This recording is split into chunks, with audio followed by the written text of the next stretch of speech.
Hello, everyone, and welcome to a new episode of the Stephen King podcast. This time, this is episode 89, I should say first. As usual, Lou is here with me. Hello. Hi, everyone. How you doing? Everything is fine on my side. And today we have a very interesting episode for you. Most of you probably know who Stephen Spignesi is. He is one of the pioneers when it comes to writing books about Stephen King. And we're going to talk to him about his new book that's coming out this fall. But as usual, let's kick it off with the news.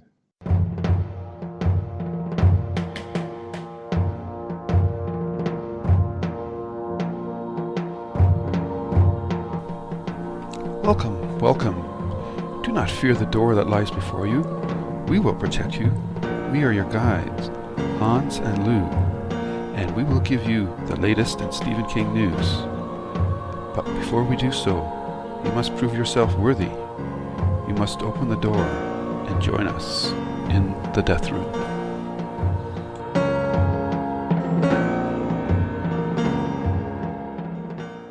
That's right. And first up, we've got some big news on the movie TV front, but let's start with TV. So this didn't take too long. The Outsider will become a 10-episode limited series.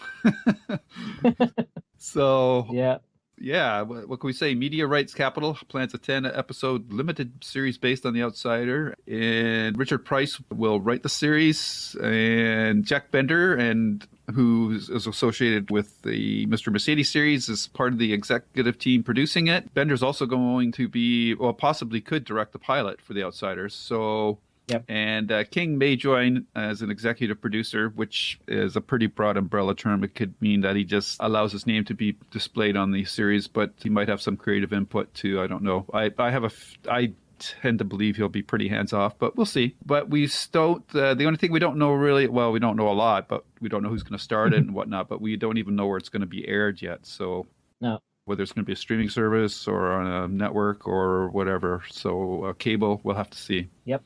It's interesting that they say that it's a limited series because that usually means that there's one season. So nothing that will drag on forever, and that makes me happy. Yeah. In the comment section, Brian Burnett makes an interesting observation, and I didn't even think of this now, because Mr. Mercedes Season 2 seems to be jumping to Book 3 of the Bill Hodges trilogy. He's wondering if this series could end up being like the Season 3 to Mr. Mercedes. So that would be interesting. Yeah. Tied in some way like that. So... we'll have to see. Yes. Next up is, it's some news about the Dark Tower TV show. And, it's not that much news. It's just that it is not dead. It's still in the works. Mm-hmm. And the scripts are supposed to be coming in pretty soon. And one interesting thing that I learned also from this is that Amazon, who is doing this show, also did sign a deal for a 5-season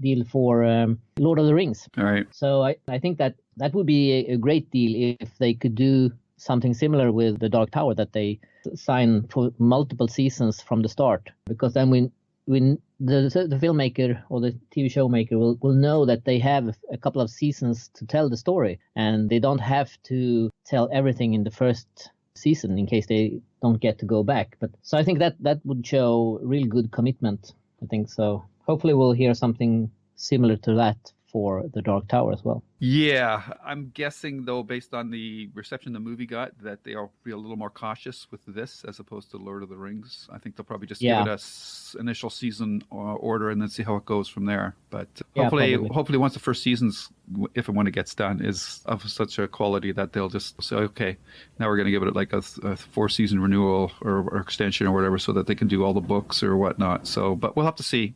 Yep. It's good to know that the Dark Tower is still kicking. Yeah. And boy, this next one is a big one. And This has been reported by multiple sources now. I couldn't find an official confirmation from Warner Brothers, but it looks pretty solid that we can report that for Dr. Sleep, Ewan McGregor has been cast as Danny Torrance, the adult version of Danny Torrance. And when I first heard this news, I go, wow, that is inspired. Like, I never would have thought of him for this role, but as soon as I heard his name, I was like, wow, that is pretty amazing casting. How did you react to this news, Hans? Yeah, I think it would be great if he did the role. I think we should say, though, that from what I have seen is that the initial report about this said that he was in talks to play Danny Torrance. And I think the other, as usual on the internet, someone reports something and then someone reports that report and it moves on. And somewhere on the way there, it turned out that he has the part. But as you mentioned, I haven't actually seen any confirmation that he has the part. So I think we should still see this as a possibility and not something that's confirmed yet. Yeah, I know somebody asked King on Twitter about it, and he said, "Yep, that's what I heard." So I don't know. Yeah, but maybe he might have heard the same news as we did. Yeah, but multiple sources. But I think he would. So, he would definitely be good in the role. Something that I got me thinking is this is a sequel to the book. Or the movie. Or the movie. And that's the interesting thing, because if Warner want to do this as a sequel to Kubrick's movie, they would have to make some changes in the plot of Dr. Sleep. Minor changes, but yeah. Yeah, but the book follows the book version of The Shining, and the book version and the movie version of The Shining are not the same in every aspect. So it will be interesting to see if Warner takes the movie's party to just get it to be a sequel to that one, or if they will be faithful to the book. I think that's quite interesting to see where they will land in. Yeah, I agree. I tweeted Mike Flanagan, but he hasn't asking him that, but he hasn't responded to my tweet yet. But it was worth a shot. But I'm really curious about that too, because it's Warner Brothers that's doing this, and they did the original, so The Shining. So which direction is Flanagan going to be taking here? Will he have creative license to choose which one he wants, or is the studio going to sort of mandate, well, we want you to follow the book version or the movie version, which they can do. I mean, there's various ways that they could make it work, and it would be a kick to see Danny as an adult revisit the Shining Hotel from the first movie. But I don't know if have you seen Ready Player One yet? No, I haven't. Oh, no. Okay, because they've already recreated the hotel once, so they could do it again. yeah. Spoiler for anybody who hasn't seen the movie yet, but I prefer they follow the book version, but we'll see. Yeah. From a marketing perspective, they definitely would want to follow the movie, because that would be. And also, I mean, they could do a sequel, base it on the book, and just ignore the difference. I mean, The Shining is a pretty old movie, so maybe sometimes they don't think that people remember what happened in the first one anyway. So, but it will be interesting to see. For sure. Yeah. Next up is some interesting news, and I remember when we talked about this one the last time, or maybe the time before that, I was a bit skeptic to the new Pet Sematary movie, because there had been so much talk about it, and I said it still hasn't really proven that it will happen and stuff like that. But now it's actually filming. We have a first set photo, and that it's really not it doesn't reveal very much. It's the two directors showing a movie clap, or what's it called? Clapboard.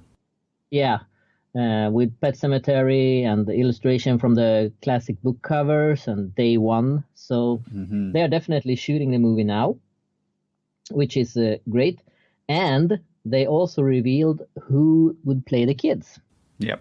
Yeah, so we have a Jete Lawrence. I don't exactly know how that's pronounced. That sounds pretty good. We'll play Ellie, and Gage will actually be played by two twins, Hugo and Lucas. And from the photos that they posted of these kids, they look very much like, I don't remember his name, but the kid who played the role of Gage in the original movie. Right. Yeah. And the girl looks like she'll be a really good Ellie too. So yeah, it's happening. the kids, Yeah, definitely. the kids are casted. So yeah, and with kids, you never know how good of an actors or actresses they are, but just from looking at them, they will fit the roles perfect, I think. So if they can act as well, this will be great casting, I think. for sure. Yeah. Yeah. So, in other news, TV news, we have some good news for those people who loved season 1 of Mr. Mercedes. It's finally going to be coming out in DVD. I'm surprised there's no Blu-ray announcement. I think I think Blu-ray is more popular than DVDs now, but maybe I'm wrong. But I'm assuming maybe they just mean coming out on disc and it'll be released in 2 versions, which is pretty standard. So This is good news. It's especially in this day and age when everything is going to digital. The chances of getting something on a physical copy are becoming less and less every year, and it's going to become almost like a niche market, like I think like records or CDs. People will just stream their media and not actually have physical copies of it. But not a lot of details about any extras on it, so that announcement's pretty meager. It would have been nice to know exactly what would have been included beyond just the episodes. Yeah, and I think this one is a bit special because I think this is the one that people have been asking for the most since forever. And that's just because when it was released originally, it was on a TV channel that, as I understand, isn't very common, even in the US. So a lot of people haven't actually been able to see this one until now that it's coming out on DVD. So this is something that a lot of people have been wanting to happen. Yep. Yeah. Good stuff. Actually, here in Sweden, we have it on a TV channel. So we are actually, it's actually for once easier to see something here in Sweden than in the US. So very good. Quite cool. Yeah. Yeah, and also, Mr. Mercedes, we did get a poster for the second season. I think if you compare it to the first one, it's very similar, but I think this one looks much, much darker. Yeah, it's both of the actors, Bill Hodges and Hartsfield characters. They both have a very grim, sinister look on their face, and the fact that they're sliced up and merging into each other is pretty cool as well. But this really does make it look like if they're doing anything with the second book, it's going to be maybe just rolled into a couple of episodes of this second season. But I'm not finding much hope for Finders Keepers to be properly represented in a season arc here. I guess the best we can hope for is maybe it's going to be a B plot in some of the episodes in this season. Yeah, I'm guessing that they will keep this. Maybe they will keep some of the stuff from Finders Keepers, something that's more general about the main characters. But I think that the thing that this poster reveals to us, and also we saw a little clip from where they shot this one scene, and we saw both Bill Hodges and Brady, and we know Brady is in a coma. So I think on the poster, there's the text that says, "Don't let him inside your head." And I think that this confirms that we will probably see a lot of Brady this season, even though he's in a coma. And it will be, I don't know if you saw the TV show Dexter. Yep. When Dexter talked to his father. Harry. Yep. And he was actually, he was there, but only he could see him, of course. So I think we're going to see a lot of that. Yeah, for sure. I agree. So they are not just going to let Brady lie in the bed all the time. So, and I think this poster confirms it with that text. So. Yeah, I agree. Yeah, I definitely think they're going to go for that Dexter Harry dynamic. Yep. Which makes sense. So this next bit of news was interesting because in our last podcast, we had just done a whole episode with Ami Sandler talking about Stephen King comics. And then this news broke that the Dark Tower comics are being bought. The rights have been bought by Gallery 13, who I confess I don't know very much about, but they've bought the right to the Dark Tower comics from Marvel, which is interesting. It's a sub publisher to Simon & Schuster. Yes, okay. And they've got the rights to the first 5 books, and they're going to begin publishing prequel graphic novels every 2 weeks, starting with The Gunslinger Born on August 14th. Yeah. So, and then they're going to do The Gunslinger in the spring of 2019, and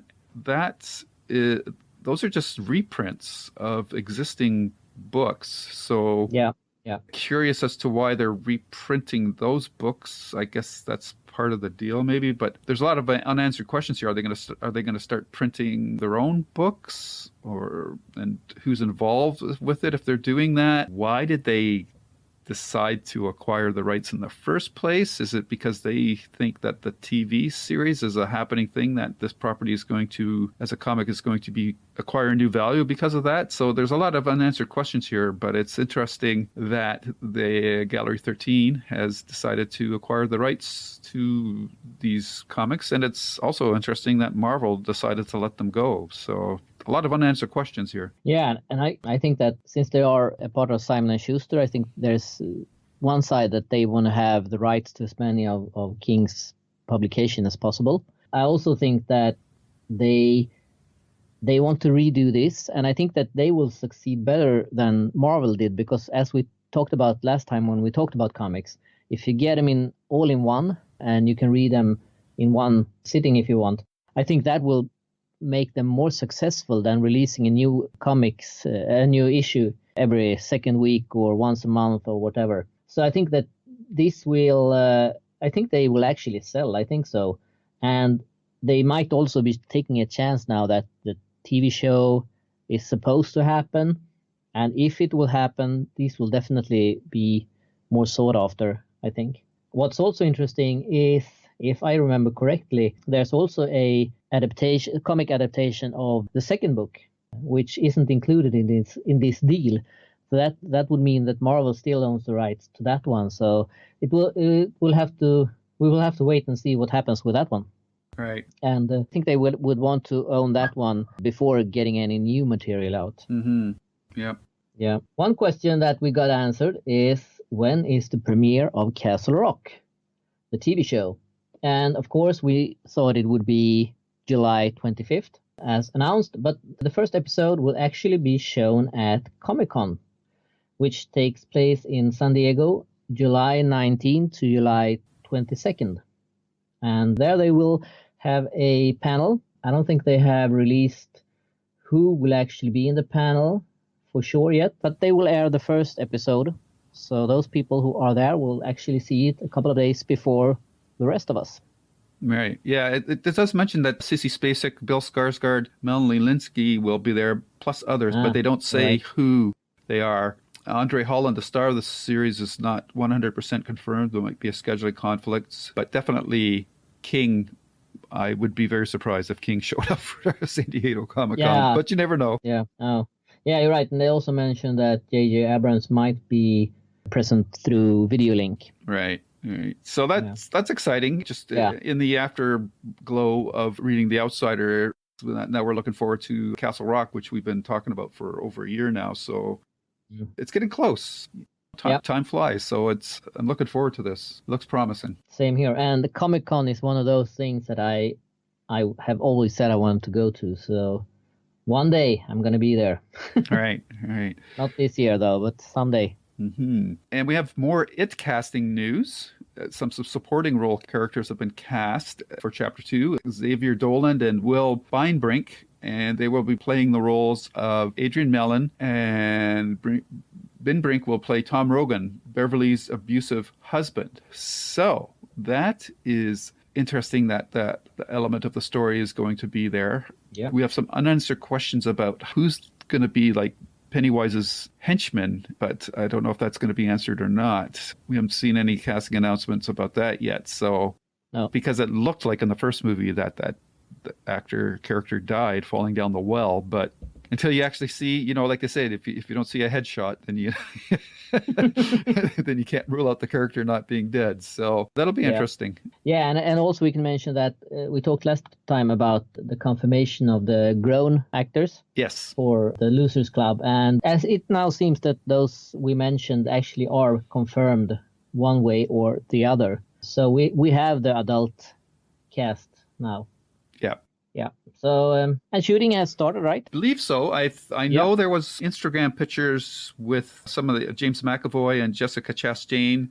Jessica Chastain was getting her hair styled for playing Beverly, and Jet McAvoy was like an out of focus picture, and he was holding like a piece of dairy cheese or something like that. So, yeah. So the actors are starting to show up for it part 2, and we'll keep. I'm sure we'll keep getting reports over the summer as production continues on the new movie. Yeah.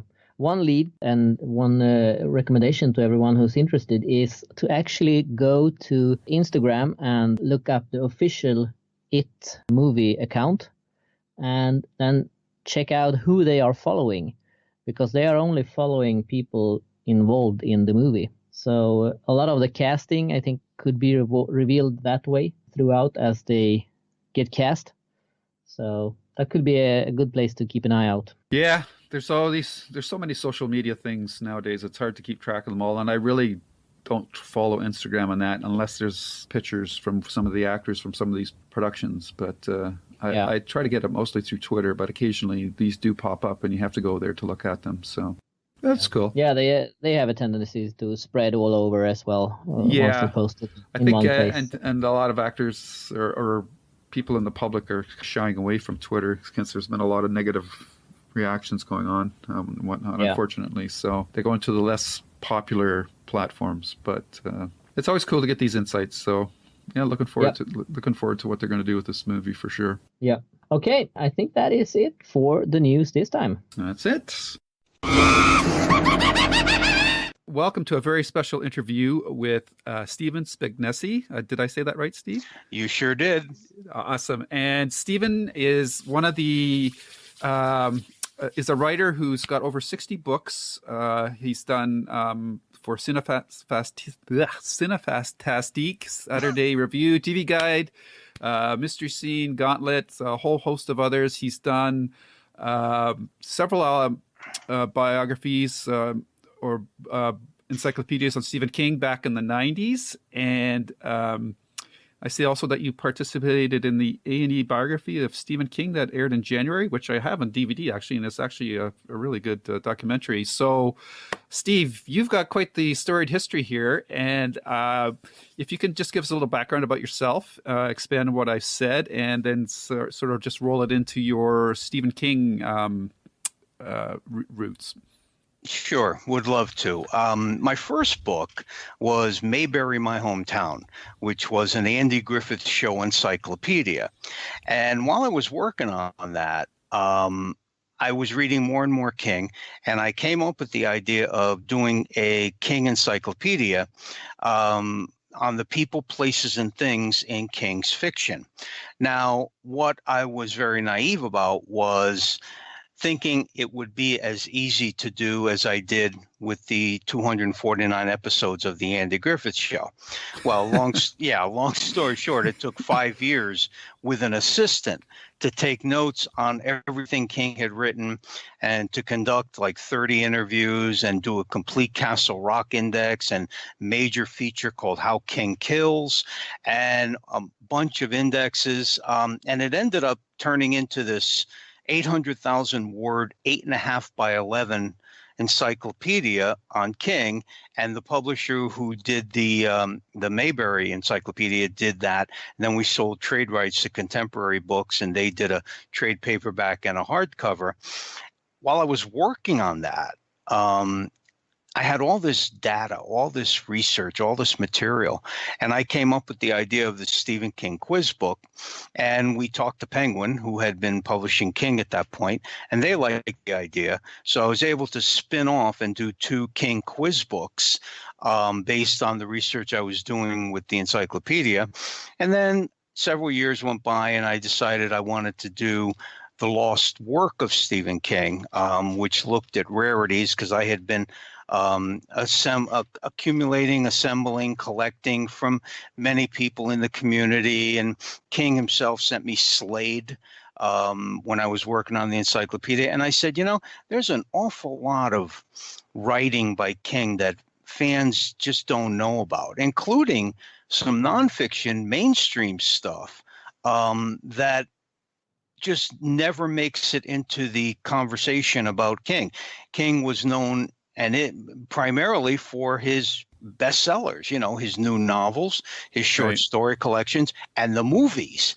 And I said, it'd be really interesting. And one of the things I found was Remembering John, which was King's eulogy for John Lennon, and my little serrated security blanket, in which King does a completely King-esque essay about an ice axe, and takes it to places one would never imagine a review of an ice axe in Outside magazine would go.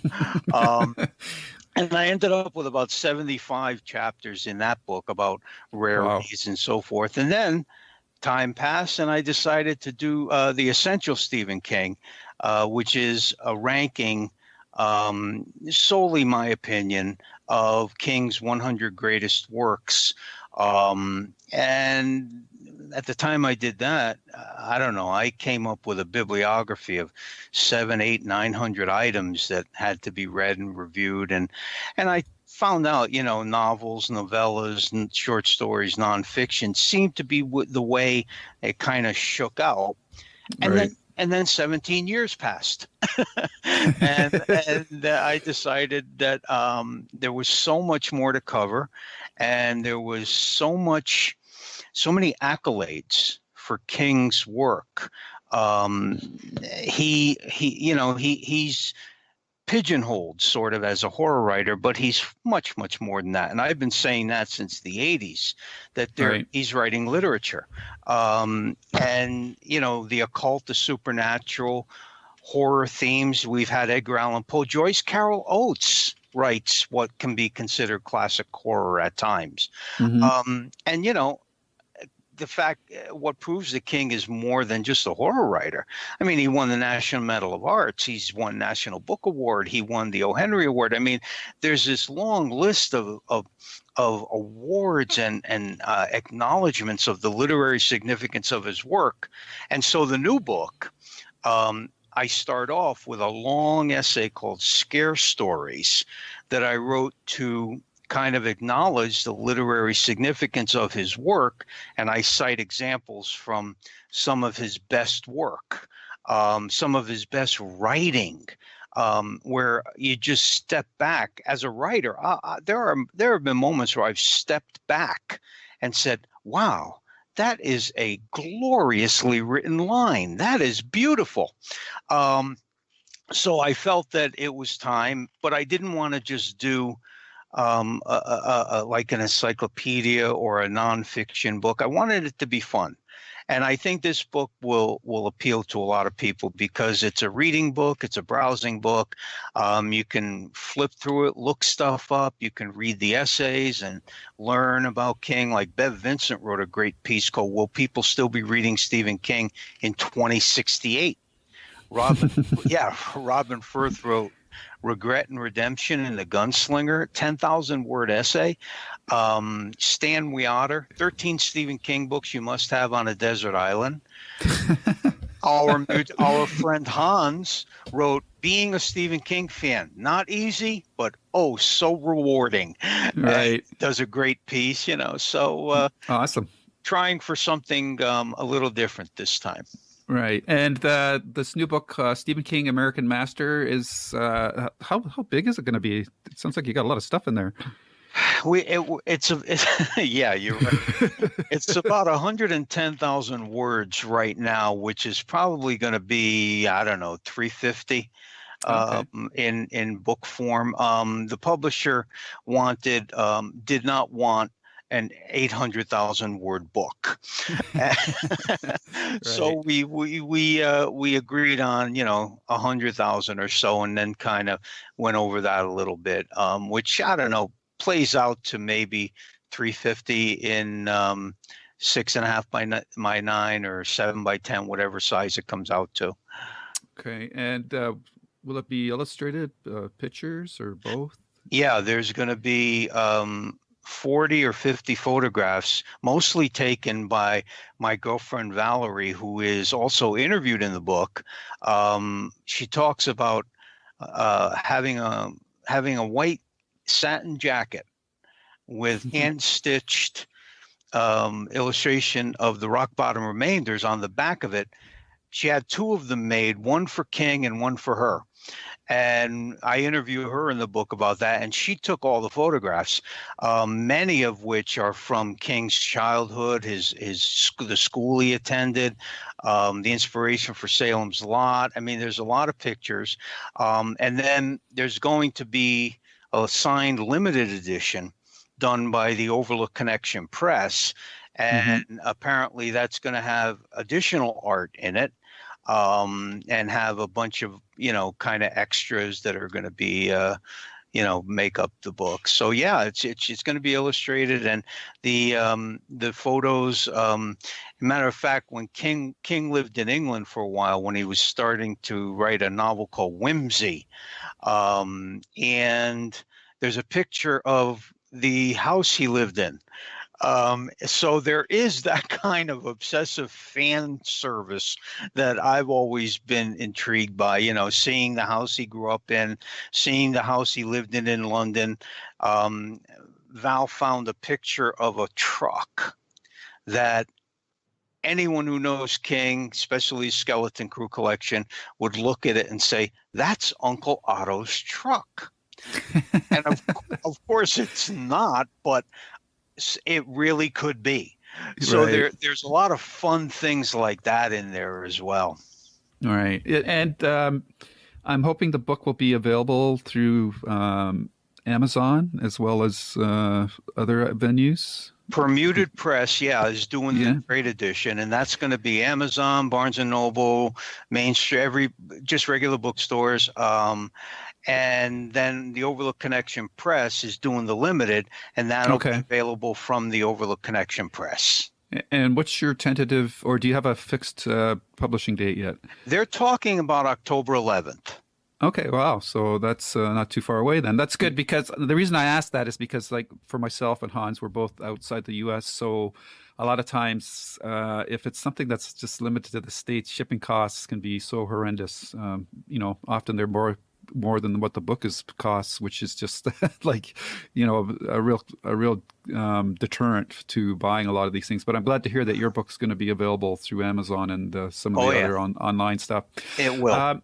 Great. So I just want to dive, getting back to the book, I wanted to dive back into something that we were discussing about before we started recording. And one of the interviews that you have, which just sounds so fascinating, and I'm really looking forward to reading, is the one that you had with Richard Matheson.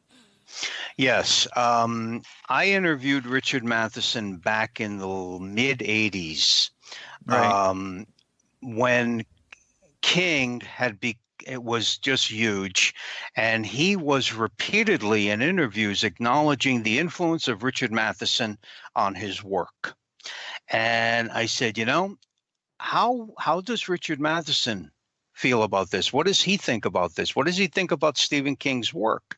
And so I got an interview with him, and it's as timely today as it was back then. I first included it in the encyclopedia, and he talks about his feelings about being a major influence on King, talks about his favorite King works, but he also talks about King's overall influence on horror literature, popular culture, writing in general. And it really is as fresh today as when he first did it. And his son, Richard Christian Matheson, who also contributed something for this book, he gave me permission to reprint my interview with his dad. Because it's been 28 years since it was first published. And now, it has even more significance. So, I think fans will, and hopefully, fans who aren't aware of Matheson will go seek out some of his stuff and just see, just what a superb writer he was and what a major influence he was on King and culture and, the Twilight Zone and all that. Yeah. Yeah, for sure. Because I think we're probably in the same generation, because growing up with Matheson did so many seminal works. Of course, probably his most famous one that was adapted was the Twilight Zone episode Nightmare at 20,000 Feet, which was done as an episode with William Shatner, and then later on in the movie with John Lithgow. He's done The Incredible Shrinking Man, I Am Legend. He's a writer that we talked about. If he had been born in King's era, or he probably would be maybe just as famous. It's always hard to tell, of course, because timing is everything. But he was an amazing writer as well, and I can see why King was a big fan of his. One of my beliefs is that talent will out. And if Matheson had been publishing around the same time as King, I can't imagine how the brilliance would not have been recognized. Although timing does play a factor, and he talks about that in terms of the Beatles. He said, if the Beatles had been around in the 40s, right, would they have been as well received? And, his attitude was that timing played a little bit more of a role in acceptance of artists throughout culture and throughout history. But my thinking is, again, talent will out. And if the Beatles were still the Beatles in the 1940s and were writing things like Yesterday, and they were doing albums like Sgt. Pepper and Abbey Road, I can't imagine they wouldn't have been seen as groundbreaking and brilliant and had popular appeal. So, but we don't know, of course. Of course, yeah, but it's fun to think about for sure. So you've got. Can we just sort of go through the table of contents in your book again? You've got what exactly in the book? You got interviews. You've got. Why don't I give you a rundown? Sure, that'd be awesome.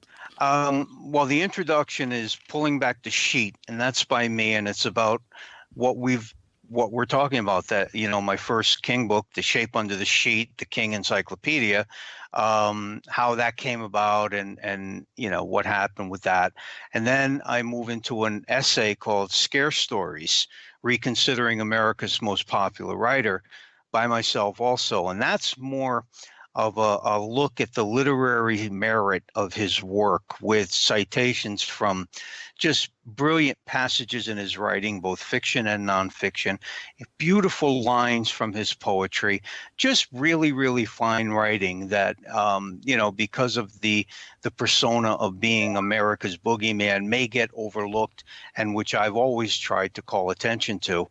And then that moves us into part one, which I call Say Hello to My Esteemed Guests from, and then it's Richard Christian Matheson, Bev Vincent, Robin Firth, Kevin Quigley, Stanley Weotter, Hans, Justin Brooks, Rick Hautala, Holly Hautala, Mick Garris, Jay Holben, James Cole, Anthony Northrup, and Valerie Barnes. That's the part one, the interview and essay sections. And then part two, which is called The Creepy Corpus, that ends up with, it begins with the novels, the Dark Tower synopses, the short story collections, the novellas, notable nonfiction, poems, with an essay by Michael Collins called The Dark Man. And that section wraps up with rarities, notable uncollected and unpublished short stories and other works. And then there's this really big index, which we all believed would be a lot of work, but would be necessary to kind of keep everything easily accessible. That was our goal. We wanted to make sure that if people wanted to look up Remembering John, which was King's eulogy of sorts for John Lennon, rather than, well, is that in uncollected or is that in notable nonfiction, the index can take you right to where I talk about that. So awesome. Okay, so just a little behind the scenes drama here. We had to start the interview solo because Hans was with us. Then he crapped out for a while, but he is back. Are you here there, Hans? Back. Yes, I'm back. All right. I'm here. So we've covered a lot of territory. And Steve has been, talking about the book, the contents in that.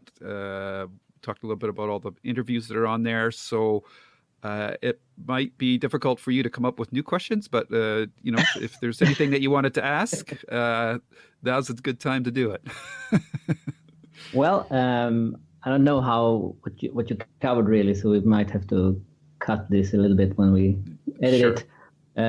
But I'm interested in, you've been away from King books for a while, and now you're back.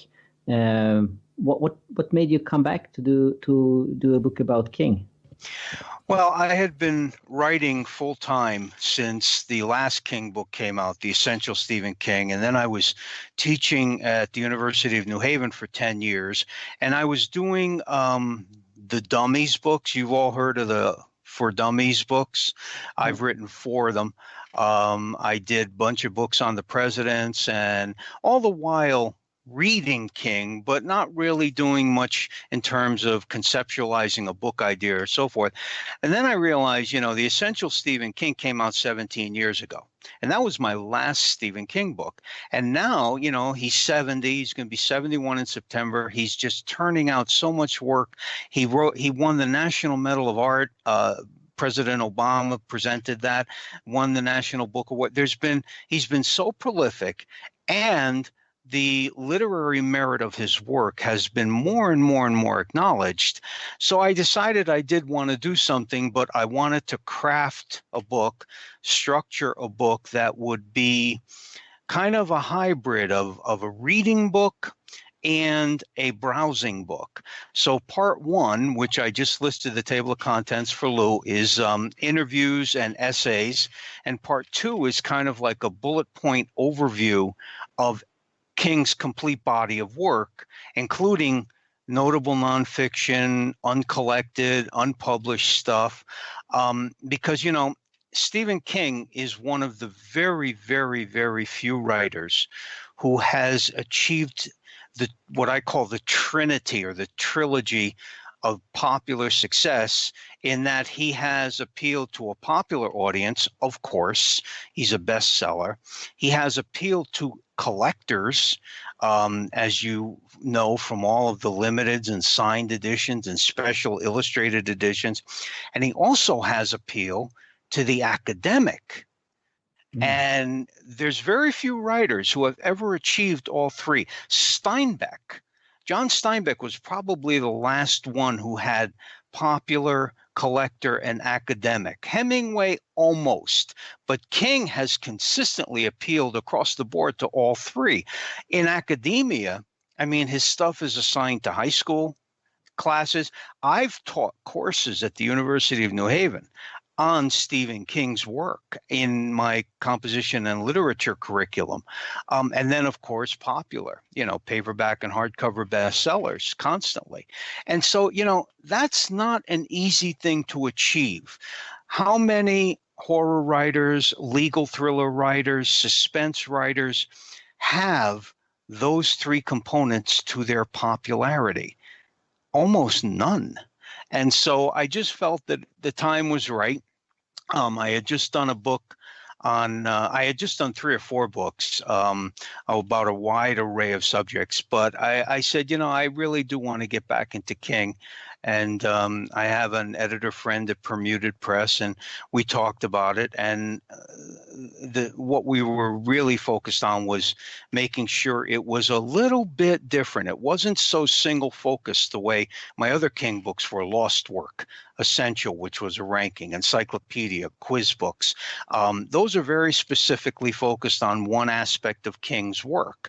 I wanted to do a book that would appeal to casual, serious, collector, academic, and fanatical fans. And I think, we can only do so much in 110,000 words, but I think we've given something. There's something in it for everybody, hopefully. Yeah. And King is very hard to write books about, because there are partly because there's so many books about him already, and also once you do a book, it's pretty quickly outdated because he's so prolific and writing all the time. So by the time you turn in the script and in the space between the book is released, he will have about 2 or 3 more books out. So, well, we're trying to make. Yeah, you're right, and actually, that's the answer to what people ask me all the time. When are you going to update the encyclopedia? When are you going to update the quiz books, and I say, yeah, that's 26 years of material to reread and take notes on and write about, and who's got the time for that? So, but this book, we're trying to make it's going to be complete through Elevation, which is also scheduled for October of this year. So that's about it'll have Laurie in it. It'll have Outsider. It has, of course, Sleeping Beauties. It'll have Elevation coverage on Elevation. And then, anything he comes out with after that, second edition. Yeah. Did you have any personal contact with King during this project? Or no, none at all. I could if I could email him through friends and so forth, but I don't bother him. He's got enough to do, and it's not his job to help writers write about him. His job is to tell stories, and that's what he does best. And so he did sanction the encyclopedia when I was first doing it, and that was back in the day when that was like the second or third book ever published about his work. So he was a bit more open to the idea of doing, giving kind of his blessing to a book. But then from that point on, no, he's pretty much had kind of a hands-off attitude about books about him. And what's funny is that, I've done 5 books about the Beatles as well. And Paul McCartney was asked the same question, do people come to you? Do you keep track of what's going on out there? Do you look at the books that are being published about you? And he said, I have no time, mate, or something like. He said, I can't be keeping track. Although he did a couple of autobiographies, and they published his lyrics and poetry and paintings, and so those things he's involved in, of course, because they're by him.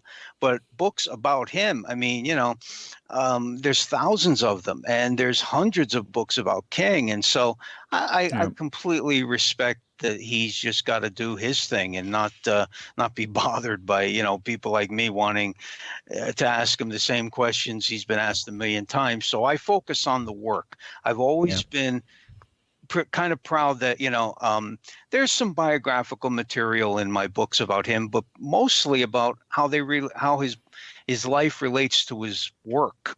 Things that he has talked about, experience he had as a young person, the writing of his books. Those are things that, interest me and that interest fans. So that kind of stuff I cover on, but I cover in the books. But the other stuff, no. The work to me is the most important element. Yeah. Right. Speaking about biographies, A, do you think King will ever write his own biography? And B, do you think he should, or should someone else write it if it's ever made? Well, half of On Writing is an autobiography, and a great deal, well, not a great deal, but some of Dance Macabre is autobiographical. Your question was, do I think he will? I don't. I don't think that he'd be interested in devoting the kind of time it takes to sit down and rehash his own life. Do I think he should? No. Why?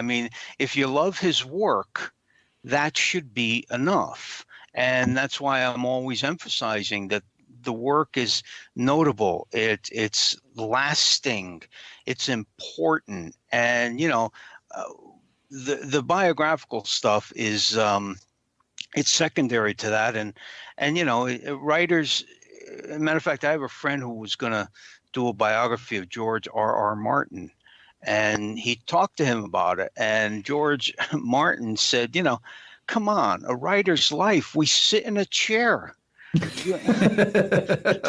we stare at a screen, and I completely understand and respect that. He's, so I think we should be content and delighted with the fact that he's still as prolific as he is, and that there's always new stuff coming out, and it's always his authorial voice is just so engaging and compelling to his fans that we should just be grateful for that. Yeah. I think you're right too, because he sort of sews his life into his stories. Yeah, you can tell like his fiction that he's been writing lately is much more from an older person's perspective. Ruminating about the life that has been lived, as well as he's covered off his accident in Kingdom Hospital and the Dark Tower series. So I think he's pretty well done everything autobiographical that he needs to do, really. And he covered that in On Writing too. Yeah, exactly. Yeah, exactly. And that's the thing that most fans will remember specifically.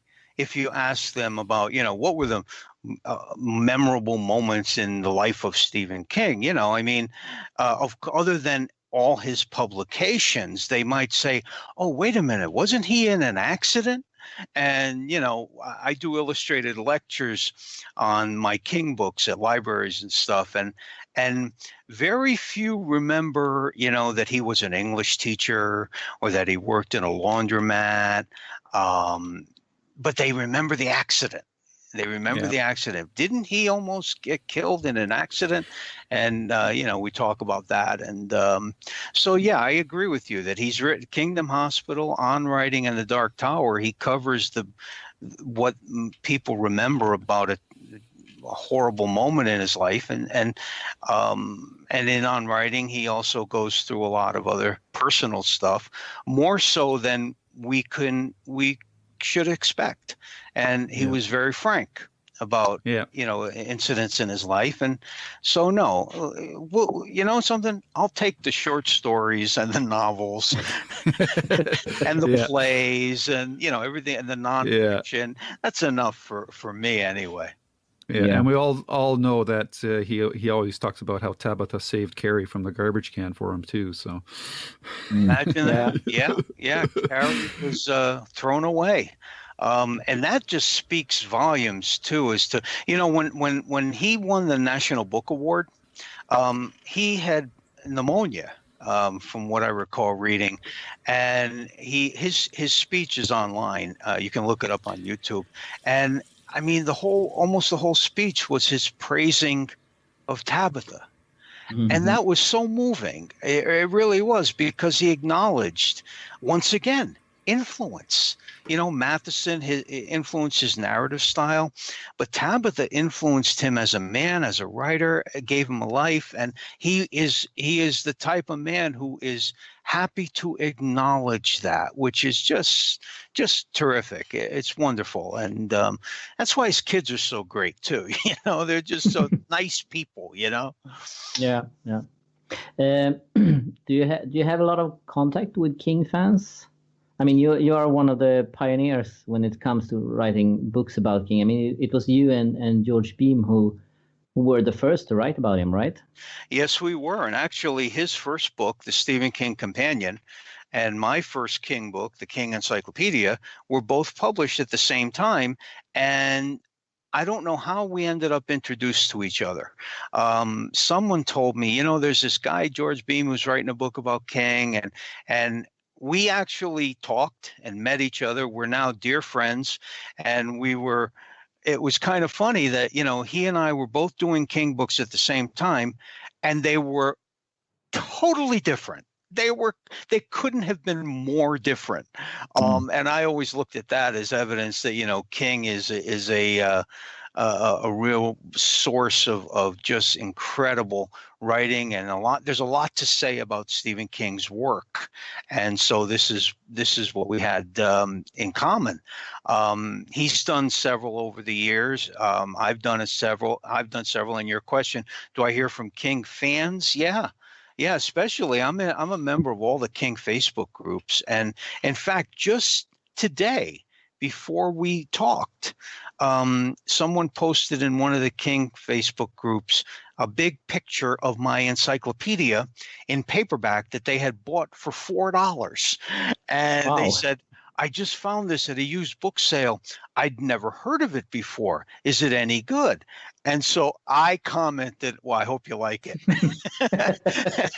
And they were, happy to hear from me. And I hope he does like it, but it's mostly through Facebook. I mean, let's face it, all the King groups are very active, and I'm a member of all of them. So when a fan has a question or wants, to talk about something, I'm accessible and I just answer them, and either privately or in the comments section. So yeah, I do hear there's a lot of King fans out there. Yeah, for sure. Yeah, and I know you and I have talked a lot about King through emails. This is actually the first time we hear each other's voice, I think, right? Yes, it is. It is. Yeah, delighted. Yeah, that's very exciting, because I remember back in 1990, and that was like 6 years before I even started my Stephen King site. And I remember getting the complete Stephen King Encyclopedia, and this book that weighed like a ton ended up. and I'm living in Sweden, where, I mean, if I at that time, if I found out about a new Stephen King book before it hit the stores, that was amazing. So I mean, this was before the internet and everything like that. So, and I mean, this book was fantastic. There was so much knowledge in it that I hadn't even dreamed about. And I mean, the interview with David, Stephen's brother, and a lot of other stuff there and you showed pictures of stuff that it was like if someone would have shown me the stick Moses used or something like that. I mean, I was completely blown away by it. So, thank you. That was really amazing back then. So it's good now as well. But today it's different. Today you can find most information and photos and stuff like that on the internet. This was way before you could do that. So yes, it very much was. And in fact, the bulk of a lot of the material that came from others in that book, interviews, facts, manuscripts, things that people contributed or helped me with, those were accessed by phone and regular mail. I was writing letters, and I was calling people and looking for phone numbers and calling writers' agents and directors' agents and setting up an interview. And as I was telling Lou earlier, every interview, there's like 30 interviews in the book. They were all done on the phone on a cassette recorder. And I ended up transcribing them myself, every interview. And I'm a self-taught typist, so you can imagine how long that took. And some of these interviews, they're really long, and I transcribed all of them on my own. And then I found out, of course, that there are companies where you can send the cassettes in, and they'll charge you $30 a side or whatever it costs for a 90-minute cassette, and they'll email you a Word document. And I was totally naive about any of this. I didn't know what, so I just figured, well, if I do an hour-and-a-half interview with, Chris Chesley, I'm on my own. I've got to sit and listen to it with headphones and type everything out myself. And I did, but, live and learn. Yeah. Well, I have to admit, I do that with some interviews still today. Sure. So I don't use cassettes though, but record them and type them out, and it's really hard work. But I think if you can manage to do the interview by phone, it's often so much better than in written when you send questions, because you can always ask follow-up questions and you get better interactions. But it's definitely a lot of work. Yeah. But it was a tremendous amount of work, and I wasn't wealthy by any stretch, and I don't know if I would have even been able to afford sending off, 75 cassettes, and probably not. Probably not. You're right. But now I have them, and all my notes were taken by hand on legal pads going through the books, and I still have all of those. Dozens and dozens and dozens of legal pads with, at the top, Cujo. and then a list of every person, place, and thing mentioned in the book. And then I went back to these pads and wrote entries for. Then I would just take a little note, owner of gas station. And then I would turn that into a complete sentence when I was writing the entries, and then alphabetize them. And that's how I turned in the manuscript. What's funny is, remember the 3.5 inch floppies? Yeah. I had like 150 of them. That's how I put the book together, because they didn't hold that much back then. I was working in Word 1.0, which is true. And I submitted, this massive shoebox filled with 3.5 floppies to the publisher. And then he had to do all of the editing and the formatting and it was, to this day, I don't know how we did it. I'm glad we did it. Like the old saying, I hate writing, I love having written. I'm so happy that the book exists, and I still use it for research, but as you indicated, it is out of date, but nonetheless, we managed to do it back then. So how long did it take to do that book? It took 5 years with one assistant. Wow. Amazing. I had one assistant helping me with note taking.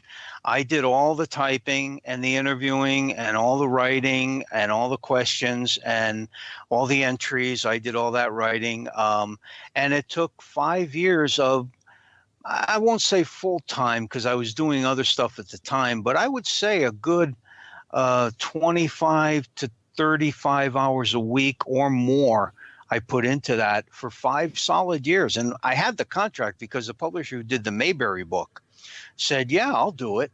How long it'll take you? I said, about a year, maybe 9 months, a year. And then I just started going through. And as I'm working on it, I'm coming across things, because in the community, things change hands, and I started getting my hands on some stuff, unpublished stuff and rarities and lost works. And I wanted to make sure that they were at least acknowledged, if not written about in depth. But those all added to the workload of novels, novellas, short stories, interviews, etc. So it was, and it's interesting. I did not include notable nonfiction essays by King, book reviews and things like that, or interviews. If I had, I'd still be working on it. Yeah, for sure. Do you think a book like that could be made today? I mean, with the internet and stuff being out there online, do you think any publisher would be willing to pay and invest? Any writer would invest that time to make a book like that? There's a lot of websites that have A to Z entries on King characters and stuff. And in fact, Rocky Wood, rest his soul, he did try to update the encyclopedia and did a hell of a job, but it couldn't be published as a book. He sold it as a disc. And he followed the same format as mine. People, places, and things from the beginning through, the year he passed, but or actually before that, his disc came out before that. But it became no publisher. It would be too unwieldy. As it is, my book was from 77 through 90. 13 years of King's writings with nods to his childhood stuff and earlier work, but in a small way. And it was 8.5 by 11, 800 pages, 800,000 words. It's like the New York Yellow Pages. And that's only 13 years. And King's been writing now, since 1974. So you got 26 and 18, that's what, 40 something, 26 and 18 is what, 44 years of work, and so my book is less than a quarter, about a quarter of his output. So I don't know. I'm asked that all the time. And another thing too, how much time will it take to start with 4 past midnight and do what I did for 5 years, taking notes on everything and anything King has written. Just the Dark Tower series alone. Although, let's face it, Robin has done that book. Yeah. The Dark Tower Concordance is a Dark Tower encyclopedia. So maybe I could get away with not including the Dark not having reference to her book. Because it's been done. Robin did a magnificent job on it. So and look at it. It's massive, because that's just what King's work lends itself to. Every character and place and thing, and that's not even getting into keeping track of notable events and writing about them. This is purely encyclopedic, where it's just alphabetical entries. So who knows? Never say never. But like you mentioned, publishers are shying away from these kind of massive projects that require money and time. It's just today everything is smaller in publishing, particularly advances. I'm curious. I'm looking at the cover for your book. Was that photograph taken by Valerie? No, that's actually a licensed photograph. The publisher paid to license that photograph. That cover was designed by one of the artists who does the covers for King's UK editions. And he included well, I don't know if they're Easter eggs, but I'm going to do something about that down the road. There are things on the cover, all of which relate to King's work. There's a moth. There are bundled reeds. There is a silver dish. There is a ceremonial dagger. There is a quill and a inkwell. And there are specific King works in which those things appear. Right. And so it's kind of like a bunch of Easter eggs on the cover. And I don't know if the publisher will want to do a contest or something down the road to what does the ceremonial dagger refer to? And then the fan can kind of think through their knowledge of King and say, ceremonial dagger, what work does that appear in, or works? And maybe get a copy of the book, that kind of thing. So we're real happy with the cover. He just did a fabulous job. Yeah, I like how it's bleached out black and white, except for his jacket, which is of course red, red with the red cuff. So it's a very striking. Black, white, and red. Yeah, I mean, I love it. You would think, and it's spare, but it's striking because it's just black, white, and red, and those are ominous colors. It kind of gives me like a Dark Shadows vibe or something. Yeah, exactly right. Yeah, it's funny you say that, because he actually was talking about that in some of the concept ideas of, shadows. Right. Yeah, that kind of thing. Yeah. Cool. Do you have any other questions, Hans? Or well, I don't know how much I guess you've covered this book pretty much before I entered, but I'm very intrigued to check it out. And have you mentioned when it's released? October 11th.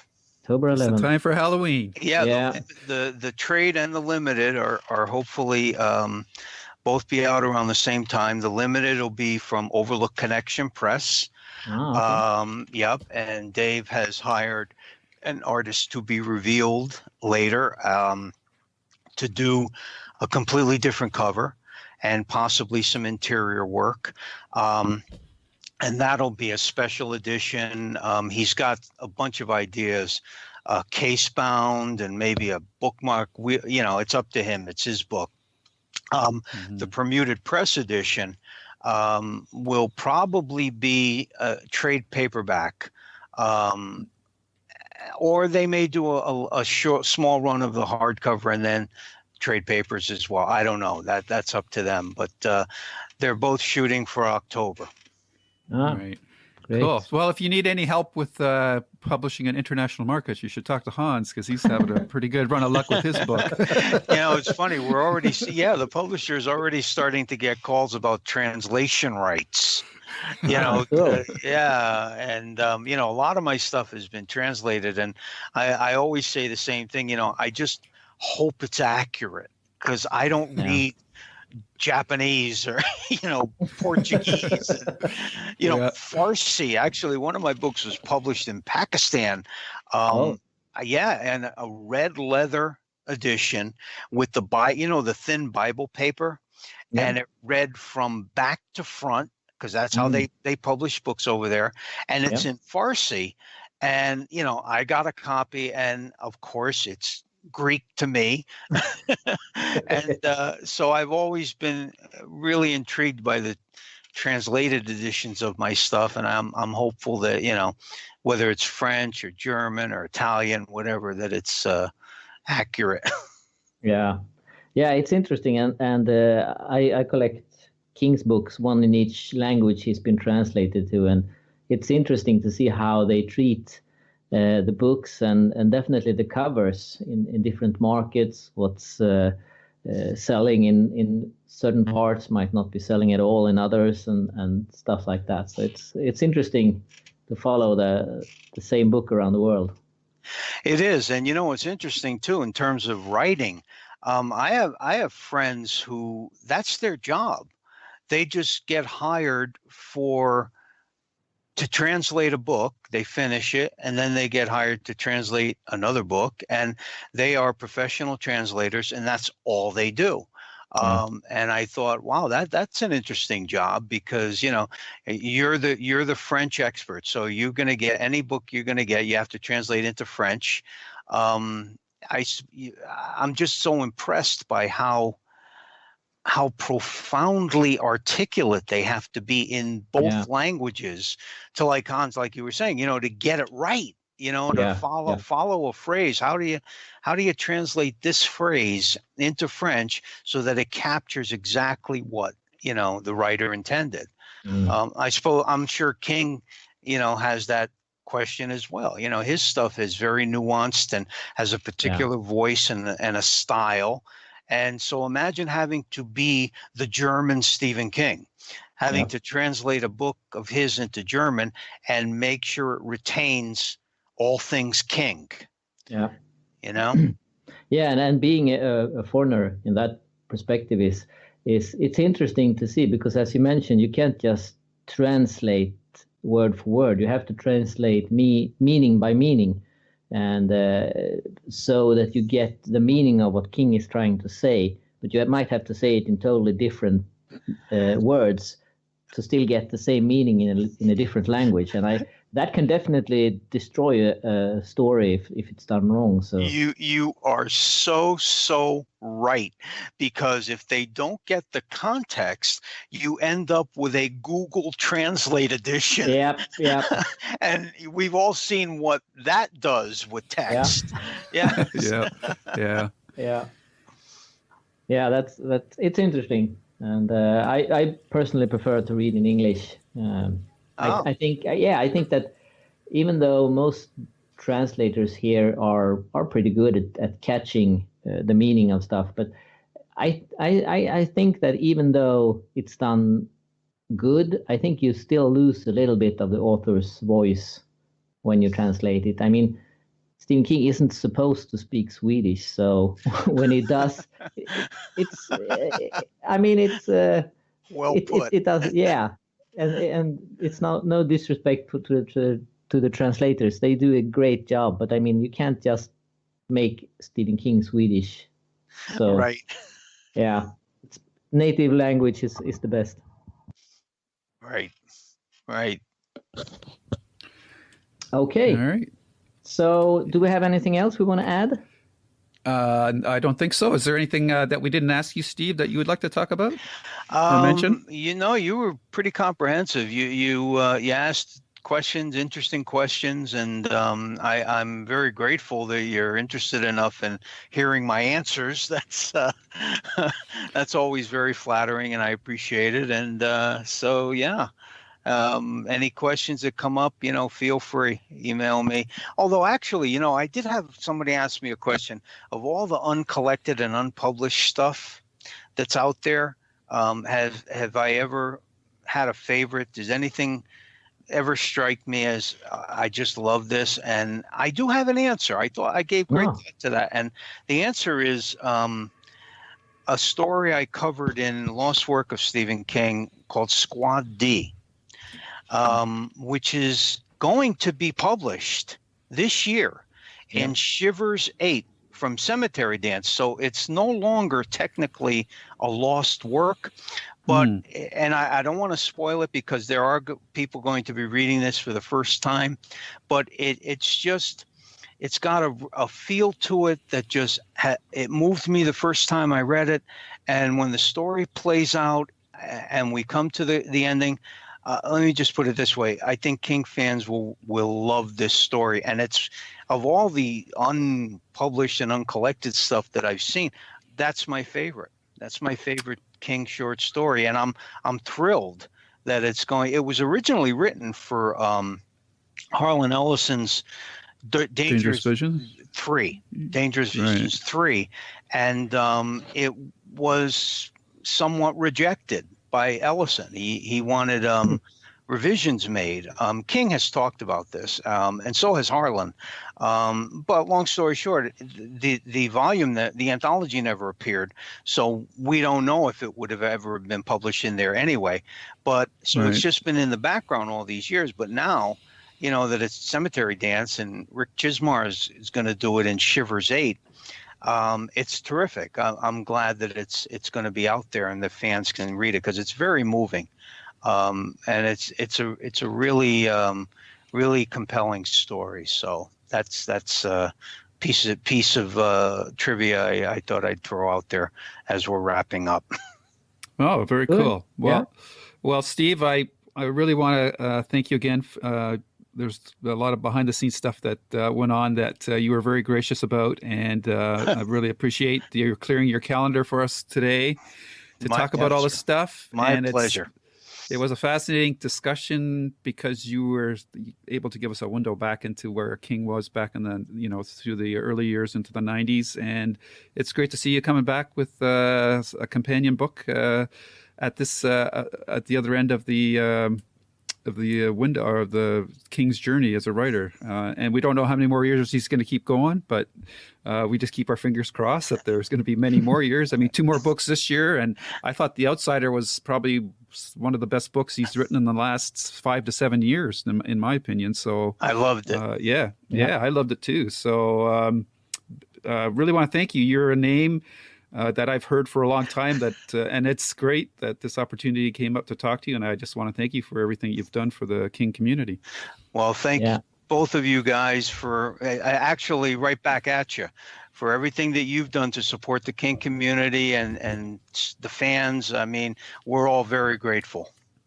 Thank you. Yeah, and as Lou said, thank you. I mean, I read you for the first time about 28 years ago, and I mean, you were the one who told me about Stephen King. So I mean, you have some input in everything I've done after that. So thank you so much. Thank you. It's very kind, very flattered. Thank you. Thank you. Okay, well, you take care, and hopefully we'll cross paths again on the podcast stream soon. Great. Thanks, guys. Thank you. Good luck with the book. Thank you. Yeah. Thank you. Bye-bye. Bye. Okay, everybody. So that wraps up episode 89. I hope you enjoyed our interview with Steve Spignesi, and looking forward to his book coming out this October, Stephen King, American Master, a creepy corpus of facts about Stephen King and his work. And based on the interview that we had with Steve, it sounds like it's going to be a fun book. And of course, we'll get to read articles from Bev, Vincent, Hans, Lilja, to mention a few of them. So exactly. That's very cool. And I'm always really interested to read that Richard Matheson interview. I might have read it before, but I don't remember it anymore. But that sounds pretty cool, because there's 2 writers that I always thought had a lot in common, was Matheson and Stephen King. So I'm looking forward to reading to see what Matheson thought of Stephen King. Yeah, I think it will be a great book. Mm-hmm. Yeah. Okay, so that is it for today, right? That's it. Stay safe, but... Oh, man. I swear, Hans, you're doing this on purpose. You told me not to get it wrong. You made me nervous. Oh, sorry. Okay. The pressure's on. Take 2. Yep. Stay safe. But Stay scared. the end. Bool. Yeah. Bye.